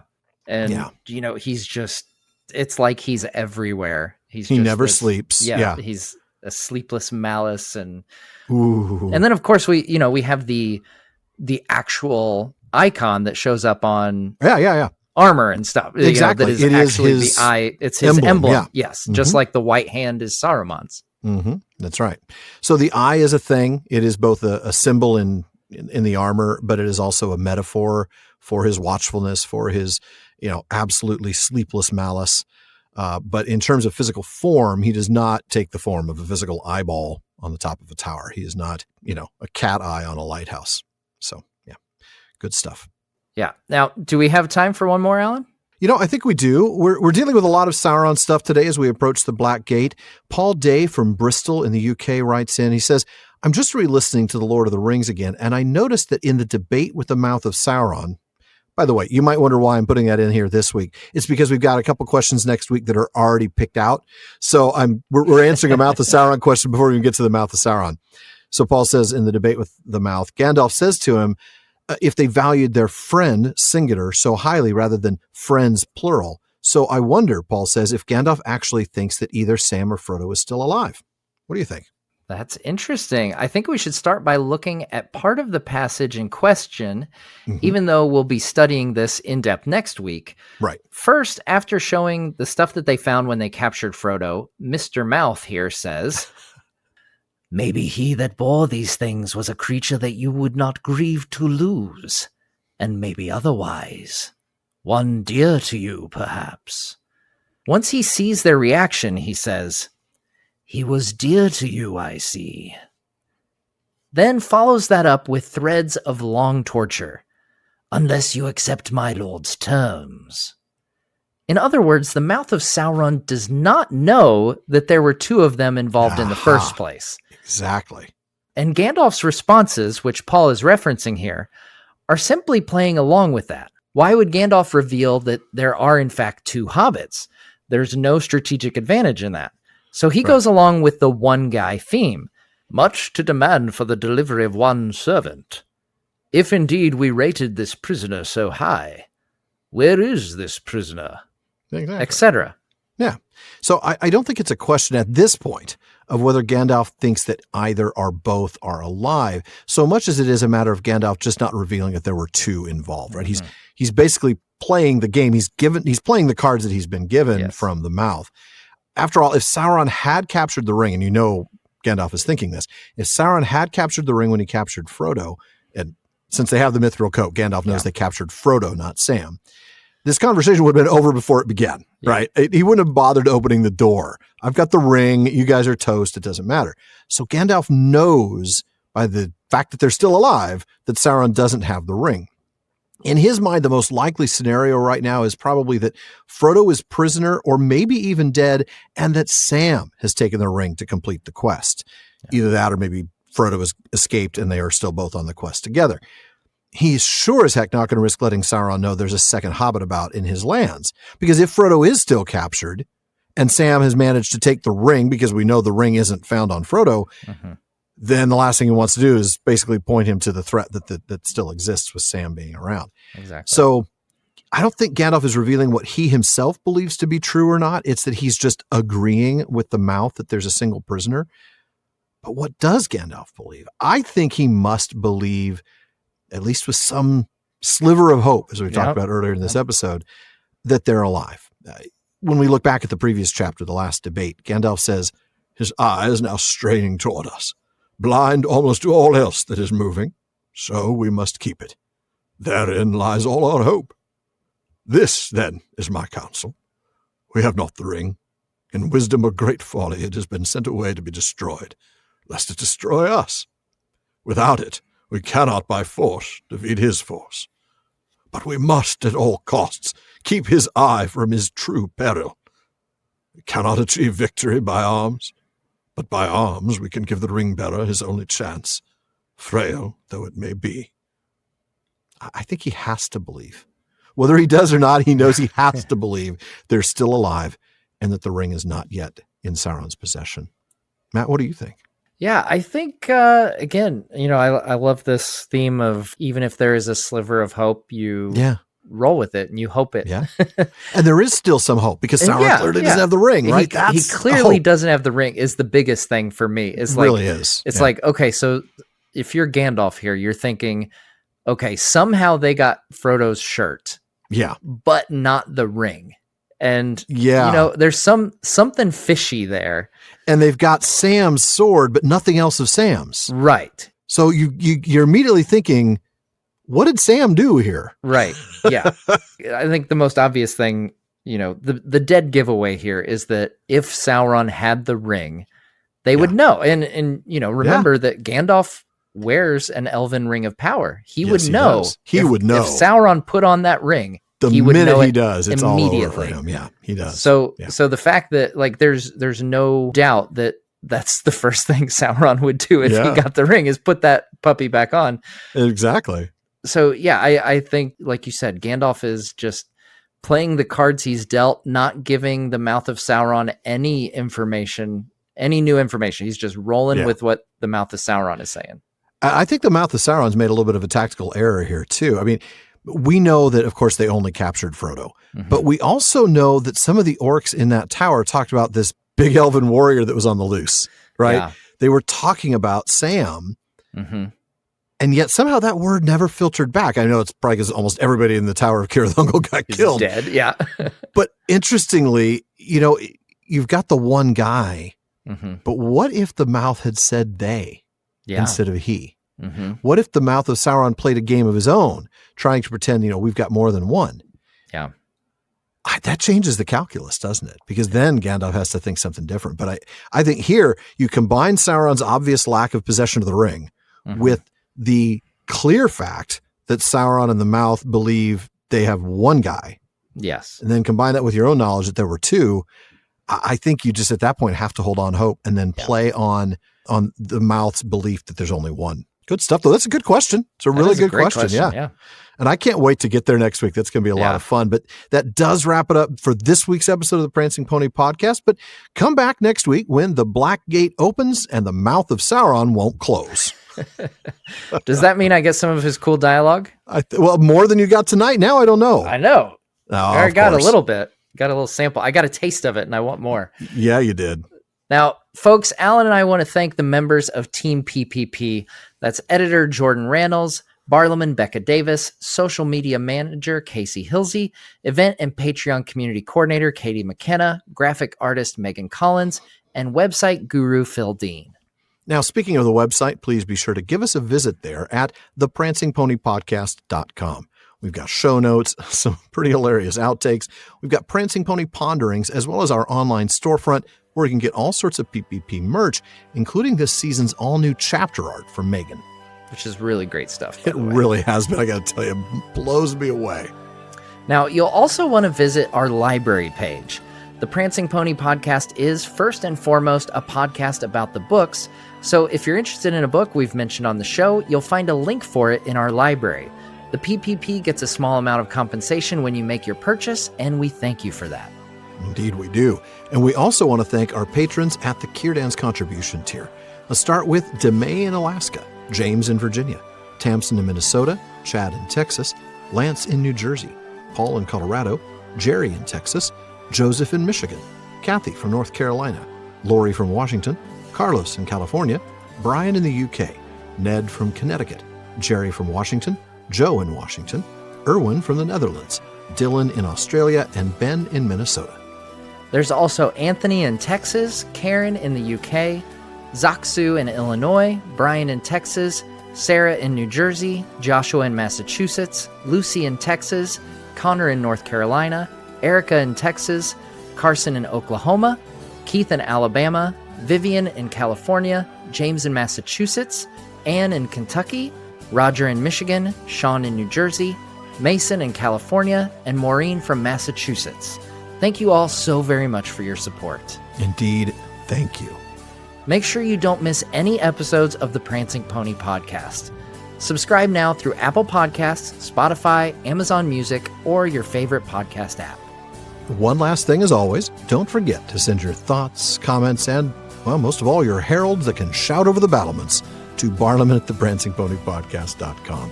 If you want your voice literally heard, well, just send us audio of your question. You can visit podinbox.com/prancingponypod and record your question for us.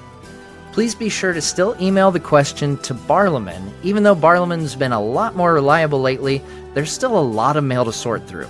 We'll try to get to you just as soon as we're able. As always, though, this has been far too short a time to spend among such excellent and admirable listeners. But until next time. This is the end. We are going. We are leaving now. Goodbye.